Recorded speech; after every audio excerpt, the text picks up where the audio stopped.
Ministan Yaɗa labarai da wayar da kai Alhaji Muhammad Idris ya bayyana cewa an tsara kasafin kuɗin shekara ta 2026 ne domin ƙarfafa nasarori da tsarin shirye-shiryen shugaba Bola Ahmed Tinubu suka fara samarwa, waɗanda tuni suka fara nuna sakamako mai kyau. Ministan ya bayyana haka ne a wani sharhinsa da aka wallafa a jaridun ƙasar nan a ranar Litinin mai taken mahimmancin lokaci a Najeriya. Hujjar ta ba da hanyar da aka ɗauka ita ce mai ɓullewa. Alƙawari ne na ƙara himma kan abin da ke aiki da ƙarfafa nasarori, tare da tabbatar da cewa ci gaban bai ɗaya da muke magana a kai ya zama abin da 'yan Najeriya da dama za su fara ji a rayuwarsu ta yau da kullum. Ya bayyana cewa watanni 31 da suka gabata sun kasance lokaci na sauye-sauye masu wahala amma masu mahimmanci, inda aka ɗauki mahimmancin matakan tattalin arziki domin kawo ƙarshen durƙushewar da ta daɗe tana addabar ƙasa da kuma gina makoma mai ɗorewa. Ministan ya ce alamun ci gaba sun fara bayyana inda harkokin kasuwanci suka ƙara bunƙasa, amincewar masu zuba hannun jari ta ƙaru, hauhawar farashin ya ragu tare da ƙaruwar ajiyar kuɗaɗen waje. Ya kuma jaddada mahimmancin amana da kyakkyawan sadarwa tsakanin gwamnati da al'umma, tare da sake tabbatar da ƙudurinsa na sanar da 'yan Najeriya dukkan manufofin gwamnati, ƙalubale da kuma ci gaban da ake samu. Dangane da shirye-shiryen da ke da tasiri kai tsaye ga rayuwar jama'a, ministan ya bayyana shirin rancen ɗalibai na Nelfon, shirin shugaban ƙasa na iskar gas ta CNG domin rage kuɗin sufuri, da shirye-shiryen matasa kamar LEAF, Jubilee Followers Program da shirin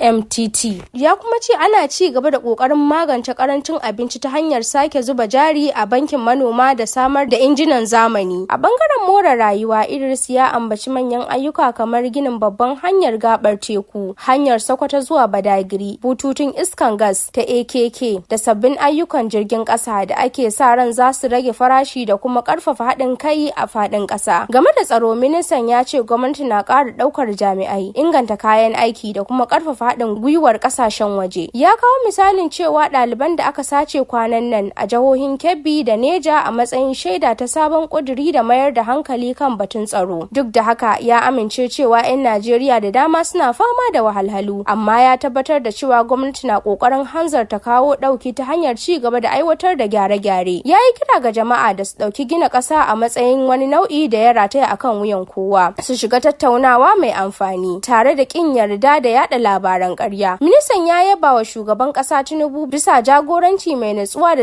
jajircewarsa, inda ya ce hulɗa da aka yi kwanan nan da Amurka ta taimaka wajen ƙarfafa dangantakar ƙasashen biyu da kuma yaƙi da ta'addanci. Yayin da sabuwar shekara take kankama, Idris ya yi kira ga 'yan Najeriya da su ci gaba da mai da hankali kan gaba. A ƙarshe, Idris ya sake jaddada ma'aikatar yaɗa labarai da wayar da kai za ta ci gaba da kasancewa ƙofar ta a buɗe take, mai aiki tukuru tare da daidaito wajen bayyana manufofi da ayyukan gwamnati, tare da yi wa dukkan 'yan Najeriya fatan zama lafiya da shekara mai albarka. Halimatu Abdullahi Ladan.